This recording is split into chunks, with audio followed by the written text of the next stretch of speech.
This is a bold statement, but I promise you, you won't find a bigger fan of the Tesla Model 3 than me here on YouTube. I've been a day one reservation holder of the first generation Model 3. I still own it to this day, drive it nearly every day, and I love it. However, Tesla, they then went ahead and did it. They made the best car that I've ever driven even better with these brand new 2024 Tesla Model 3. This is a redesigned car. It has more range, a better, more premium interior, and a softer, quieter, smoother ride. It is sleek, it is innovative. Everything about this just screams the standard of electric vehicles going forward. I've been driving it for a week now. I'm excited to give you my full review of the 2024 Tesla Model 3. Full disclaimer, I have not purchased this car for myself yet. Tesla was kind enough to let me borrow this with no strings attached. They did not pay me or sponsor this video. They truly just wanted my honest feedback of this new Model 3 since I'm one of the earliest first generation Model 3 owners. So all of these opinions that you hear are my own. When my wife dropped me off at our local Tesla service center here in Louisville, Kentucky to pick up this car, the first thing that she said was, "Wow, is that a new red paint? That is sexy." And although it made me a little bit jealous that she wasn't talking about me, I have to agree with her. The new Model 3 comes in two new colors, Stealth Gray, which is the free paint color, and this luscious Ultra Red, which costs an extra $2,000. Now, compared to the old multi-coat red paint, the new Ultra Red looks darker and richer, and my wife described it as cranberry. And either way, I think it complements the black trim really well, more so than the old chrome trim. So this particular Ultra Red Model 3 is the long-range dual-motor all-wheel drive with the new 18-inch Photon wheels, and this configuration costs $51,000 before taxes or any incentives. Unfortunately, both the long-range and rear-wheel drive Model 3 options here in 2024 do not qualify for the federal EV tax credit here in the US when purchasing, but the Performance Model 3 is supposedly coming out soon, and that is rumored to qualify for the full tax credit, but we'll have to wait and see. And we all know Tesla does not make a slow car. Not sure why anyone would even want the Performance, because the dual motor is just so fast. It's quicker than what 99% of the people would need. Now this dual motor Model 3 goes 0 to 60 in 4.2 seconds, which is no change from previous model years, but what has changed are many redefined aspects of the car inside and out. Starting with the exterior, the most noticeable change is its all-new sleek design of the front end that looks to be inspired by the Model S, plus the new slimmer headlights, which look like squinting versions of the previous headlights, if I'm being honest. The new rear end also has a slightly different look to it, along with the new spaced out Tesla lettering that has replaced the Tesla T logo badge. The new taillight design is a bit wider and is a single piece design that is incorporated fully into the automatic tailgate for better reliability and a lower chance of water leaks or misalignment. The redesigned lower rear bumper also has new dedicated backup lights, which are not only helpful when in reverse, but these lights also serve as the hazard lights if the tailgate is up, which is a nice safety feature. There's also a slight ramp towards the top of the hood to reduce wind noise at high speeds, which is a nice touch. But it's not just new additions to the exterior. There have been some takeaways as well. There are no more front fog lights, which I know will be a bit of a questionable move by some drivers who swear by them. Unfortunately, I did not experience any fog during my time with this car, and if given the option, I'd prefer keeping the fog lights, but Tesla seems confident enough in the Model 3's new adaptive headlights to do away with fog lights for good. Now, similar to its most recent predecessors, the 2024 Model 3 also has no ultrasonic sensors to assist with parking. Instead, this car relies on Tesla Vision and the new Hardware 4 technology suite that has a faster FSD computer, but mainly better higher resolution cameras.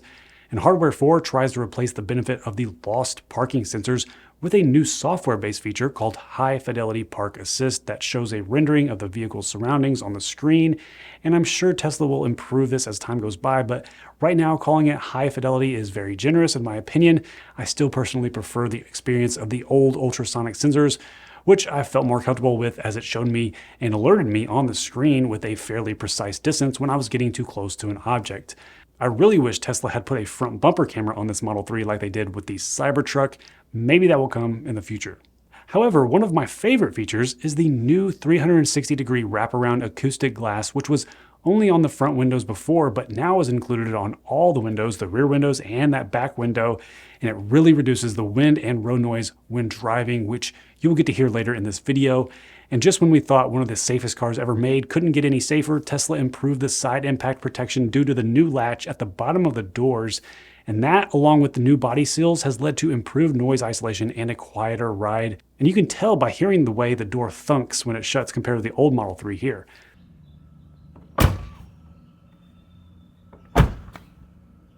And you can definitely tell the difference when you get inside of this car and close the door, because you can feel it sort of pressurize inside the cabin. Now, don't get me wrong, the new styling is great. It feels refreshing and sporty, but it doesn't really impact how I feel about the car too much, because it's not like the old design was bad. I think both designs are attractive, but the most important benefit of the new exterior styling is the aerodynamics, which was important to one of their main goals of this new Model 3, better efficiency. Tesla put extreme dedication into energy conservation with refined surfaces that optimize airflow and improved HVAC efficiency, lower low voltage consumption, and decreased brake drag. And that, along with more efficient tires and new 18-inch and 19-inch wheel designs with removable aero caps for each, has made this new Model 3 the most aerodynamic Tesla ever made, with a drag coefficient of just 0.219. All of this results in a slightly higher estimated range of 341 miles on the long-range trim, but oddly comes with the same range of 272 miles on the standard rear-wheel drive. Now, this long-range model that I drove actually showed 266 miles of range at 80%, which extrapolates out to 331 estimated miles at 100%. So that's about 10 miles fewer than the estimate. According to Drew Baglino, the head of powertrain and energy at Tesla, the new Model 3 is expected to achieve better than 250 watt-hours per mile. And remember, for watt-hours per mile, the lower the number, the better. Well, during my 500 miles in this Model 3, it averaged 275 watt-hours per mile, which is a little worse than Tesla's claim. But there are a few things to consider. Cold weather negatively affects range, and I drove this during February, which is one of the colder months. Even though the week that I drove this, the weather was pretty mild, mostly in the 40s and 50s. I was also driving really fast when I was on the interstate, which also hurts efficiency. And by fast, I mean I would set the autopilot to the max of 85 miles an hour as much as I could. However, I did drive it exactly the way I drive my own 2018 Model 3, and 275 watt-hours per mile is about what I get in the winter in my car, which actually has a lifetime efficiency of 252 watt-hours per mile. So I really didn't see any drastic improvement in efficiency compared to my 6-year-old Model 3. But then again, my car is a rear-wheel drive compared to this all-wheel drive, which could make a difference. But I was hoping to see a bigger improvement in efficiency given all the focus on the aerodynamics. The Tesla Model 3 is a best-selling electric vehicle for a reason, but no matter what electric vehicle you choose to buy, sell, or own, to get the most out of EV ownership, you need to sign up for today's sponsor, Recurrent, which is a free platform for EV owners that is designed by battery scientists to analyze your vehicle's range and battery. It's a simple one-time process to sign up and connect your electric vehicle. Then after that, you'll get access to daily owner insights on range and battery performance, along with several other helpful data points.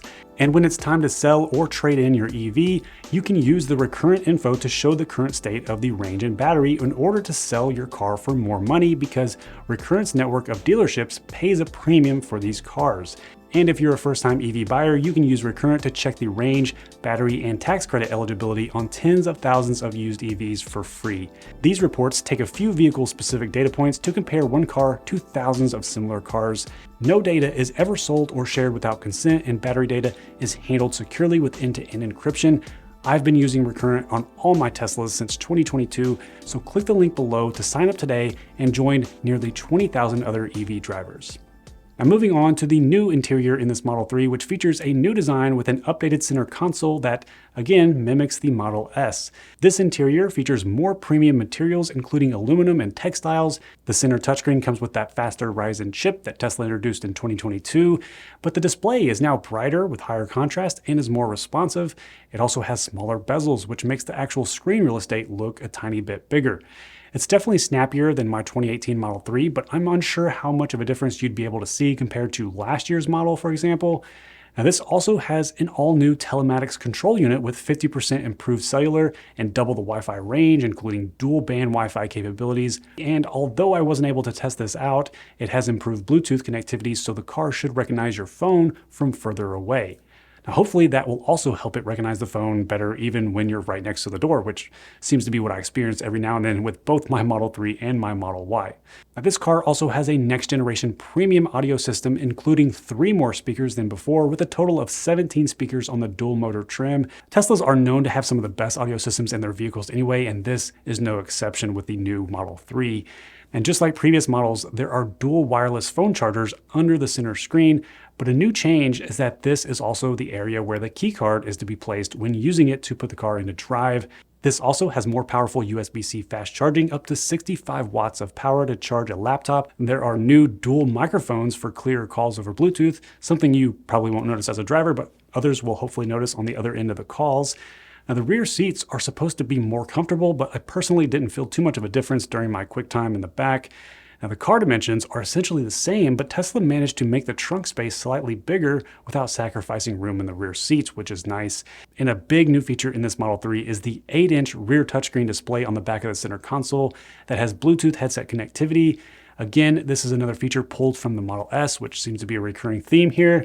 Now, this screen gives rear passengers more control over their environment, where they can adjust climate and enjoy entertainment on the screen, such as games and video streaming from apps like YouTube and Netflix. I have fairly long arms and could barely reach it at times, but it's definitely nice to be able to adjust the passenger seat position, for example, if you need more legroom, if you're in the back. And being able to watch movies is a big perk for long road trips with kids. I'm sure this will be a hit for parents. And one of the more interesting new features is the new blind spot indicator light located in the door speakers. It's nice that Tesla was listening to their customers who have pleaded for a traditional blind spot indicator light that's most commonly found on side mirrors, but this tiny little red dot wasn't extremely useful in my situation when I was driving, where I quickly needed to change lanes. I think the new higher resolution cameras from Hardware 4 are still a better way to view blind spots. And it also sounds crazy, but looking over my shoulder is not that hard, and I still find myself doing that anyways. Now, this Model 3 also features Smart Shift like Model S and Model X, which lets you switch gears using the left side of the touchscreen. The gear selector will automatically show up on the screen when you're going 5 miles an hour or under. It definitely takes some time getting used to, but I found it to be quite easy to use. And the only time I see this being inferior to using stalks is when you're trying to do a quick 3-point turn or parallel park. And that brings us to the next section of actually driving the car. Now, this is where the magic happens, okay? An upgraded, more comfortable, quieter, smoother, more premium interior experience sitting in this driver's seat. A first minor tweak that is kind of cool is the brand new ambient lighting bar that spans across the entire inside of this vehicle, going back to the rear seats all across the dash. And it's customizable. You can change the colors, and currently you can only just set it to one color using the color wheel. I love the way the light bar looks at night, but it didn't seem like the glare was too distracting whenever I was driving at night. The new dash also looks really clean and modern compared to, like, if you didn't like the old 70s wood trim that was on the older Model 3s. This has a nice new textile on the dash, and it's a gray color, so it's neutral. And then the vent has gotten a new design as well. And speaking of the vents, a new cool feature is that you can actually turn off the passenger vent if you don't need it. And you can really tell that Tesla significantly focused on ride comfort and the quality, quietness. All of those things have just been greatly improved. Now, Tesla claims that this new Model 3 has 30% wind noise reduction, 20% road noise reduction, 30% improved noise isolation, and 25% impact noise reduction. And after driving this car over 500 miles for the past 7 days, absolutely number one feature of this car is the ride comfort. All of that is true. It is quieter than my 2018 Model 3. It's a much more comfortable ride. That is also due to these new seats. These new seats are very comfortable. They're ventilated, they cool and they heat. When I sit in them for long periods of time, like I've been in this car for 2 hours in a day, and I don't have the fatigue in my back. I don't have the back aches that I have in my Model 3. But this car also has softer suspension. And when you're driving the car, you feel a lot less of the bumps, and you're hearing a lot less of the outside noise. Those two things put together, along with the comfortable seats, I feel like I'm floating when I'm driving this car. I feel like I'm on a boat. And even when the regenerative braking kicks in, or even when you brake period, it's such a smoother experience. And when I speed up or slow down, it's like I kind of ease into it. I'm rocking back a little bit. And when you're taking turns, you can just tell that the suspension just absorbs it much more smoothly, and you're feeling a lot less of the potholes and the little divots in the road. It just feels like you're on a cloud. Another thing about this driving experience that is new, there are no stalks. And I was very critical about that when they first announced that. I was like, come on, because the turn signals are right here on the steering wheel. And that may sound unintuitive at first, which it kind of is. Just give it a little time. It's a little bit of a learning curve. It turns out going stalkless, not that big of a deal. I honestly got used to it by day 2 of driving. What makes it easy to get used to is this little notch right here. As long as you know where the notch is, you can just quickly press up for the right turn signal and down for the left turn signal. Once you get the hang of that, it's honestly just easy. My good friend makes fun of me because when I first got a Tesla, I kept on saying the same phrase over and over. I kept on saying, it feels weird at first, but then you get used to it. And honestly, that should be the slogan for Tesla because that is the truth. It is kind of weird at first, not having the stalks and relying on your steering wheel for the turn signals, but you do get used to it. And another good thing about these buttons, they're not actually just touchscreen buttons. When you press it, you feel the little vibration giving you feedback. So you know when you are pressing it. Same thing on the other side. There's a new button for the camera, which is nice. It's a quick access to the backup camera, which I love that. And the steering wheel feels great. Honestly, the hardest part of me getting used to this stalkless steering wheel is the voice activation button. And every time I press in on the right scroll wheel thinking I'm going to do a voice command, it actually sets your autopilot speed. Once for the cruise control, press twice for autopilot. That's actually the biggest learning curve for me. This scroll wheel honestly just feels like a little bit of a downgrade from mine. It's not as grippy and it feels a little stiffer. Unfortunately, it's only rained once as I've been driving because there's also another dedicated button for the windshield wipers here that I haven't really had to use. But as far as like the windshield wiper being a button on the steering wheel, probably not that big of a deal, but just because auto wipers have improved recently. So when it rains, the auto wipers will come on automatically and hopefully you don't really have to use that button too much. And the other thing that I didn't like about this new scroll wheel on the right is like whenever I was adjusting my autopilot speed by scrolling up, I would accidentally hit the windshield wiper button. Happened to me a few times. And another thing that makes the transition to this stalkless steering wheel a little bit easier is partly because of the software, and that is the automatic turn signals that you have and that you can set on here. What that will do is cancel your turn signal after you have changed lanes. If I'm just driving and I need to change lanes, I just quickly press the turn signal and that's all I have to do. Press it once and I'm done, because once I change lanes, it automatically goes off. Just having that software setting plus the notch, that all kind of just makes it easy to learn and adapt yourself to this. But here's a software request, Tesla. If I have a destination already input into my navigation, my navigation knows that I'm coming up to a stoplight and I'm supposed to turn right, it'll automatically turn my turn signal on to turn right. That would be kind of helpful. That would minimize the need to even turn the turn signal on for turns at a stoplight stop sign. And a lot of people were asking, well, how exactly much quieter is it than my 2018 Model 3? So I actually did a decibel test using a decibel app on my phone, and I drove the same road at the same speed, and you can give a listen here to the difference.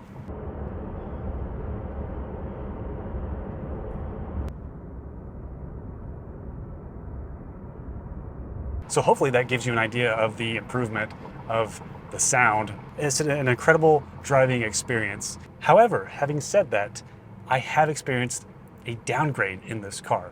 And that is when you're actually parked, not driving, because driving, you're getting a lot less noise. But when you're actually parked and not moving, I think it has to be this new wireless phone charger here in the console area. It emits this annoying buzzing sound.